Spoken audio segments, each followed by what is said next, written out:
for me editorially, it was about keeping the a distance so we can see how the spores are operating Mm-hmm. between them, and but at the same time, what was great about how Ksenia Sarada lit this, and not just lit it, but set up the frames with Yeah, light design was phenomenal. was And this, phenomenal. But if you go back and look at it, she is center framed, whereas Nora is not center framed. Mm-hmm. So center framing is that concept of really it's putting the audience in this position where they're looking straight down the barrel of someone's eye line. Mm-hmm. So it puts you in this, and because she's in the center of the frame, it's the symmetrical feeling, which normally in any movie or TV show, one person's on one side, one person's on the other side, back and mhm, forth. It's a tennis match. But when you place someone right in the center, looking dead center, mhm, it's really off-putting, and not off-putting, but like it increases the tension of those shots. Mm-hmm. Every single one of those was about finding a way to keep Ellie's sort of fugue state, which mirrors what happened to Abby in 202. She goes mhm, into this state where she becomes violent and almost like can't it stops becoming human. And there are moments in the game version where I'm like, oh, she's asking questions and this and that. Whereas in the series version, she asks one question: Where's Abby? Where's Abby? And instead of Nora saying kind of, I'm already dead and this and that, we had to show that. So a mhm, lot of stuff, it's like the less we say, the more interesting it gets, the more poetic and lyrical Yeah. we get. And then having uh, Ellie realize that I'm making a decision to then torture her, mhm, and then when she finds the pipes back, she chooses between them, which is the same exact thing that Abby did. Mm-hmm. Knows which golf club to use. I peeped that. I peeped that in the edit and in the way that you guys did it from the series. You guys were mirroring it in the sense that you're making Ellie and Abby the same person. Same, they're it, converging. Their ideas, their choices are convergent.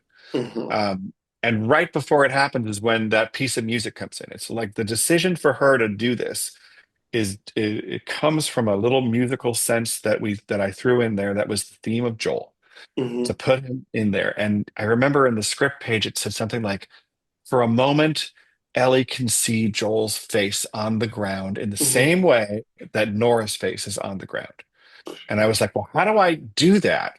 I mean, obviously, I tried a version where I cut to Joel's face, like as a mhm. memory flash, and that felt wrong because, again, you're in a red room, you can't do that. Yeah, because it's a completely different Completely different. Um, but then I said, lighting wise, color wise. Yeah. lighting wise, color wise, none of that's going to work. So the only thing I have at my disposal is sound. And so I said, well, what if I do it with music? So I just threaded in this little thing that we put in it, which the theme of Joel and the sadness of losing Sarah, and then Mm, this was Ellie with the sadness of losing Joel.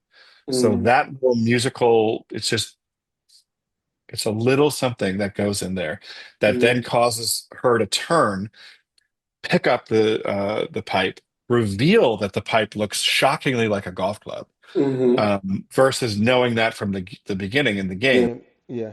I've seen this part of the game, I go, oh, we just give it up from the beginning. I see. Yeah. In this way, it's like everything from what I do as an editor is about developing. It's Mhm. about developing the information so that the audience doesn't get all the information at once. It's doled out in a slower fashion. So they go, oh, fuck, that's the gut. That looks like a golf club. Mhm. And to see the golf club approaching Nora, that Yeah. shot was really important because it's like you see the two things in the same frame. You know what's about to happen. Mhm, And then finally, it was about this again, this violent state that Ellie gets in, where she basically just almost without emotion. Where is mhm, she? And mhm, then what we try to do with the series was to create, and I noticed it in the game that the gall or I'm sorry, the pipe doesn't feel like it has a lot of weight. It's mhm, she's like sort of throwing it around with kind of mhm. easily. Yeah. They said we want to make sure that this pipe has weight Mhm, and that it's hard to do this, because if it's easy to do that, it'd feel almost like gratuitous torture.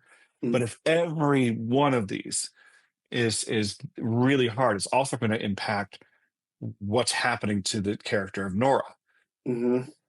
Is that is we know that hurts because Mm-hmm. and so it was really what we did was we asked sound to make sure that pipe scrapes along the floor. So Mm-hmm. Yeah. as she lifts it, it's Yeah. like it's not a lift, it's a scrape and a lift, and then it comes down on Nora.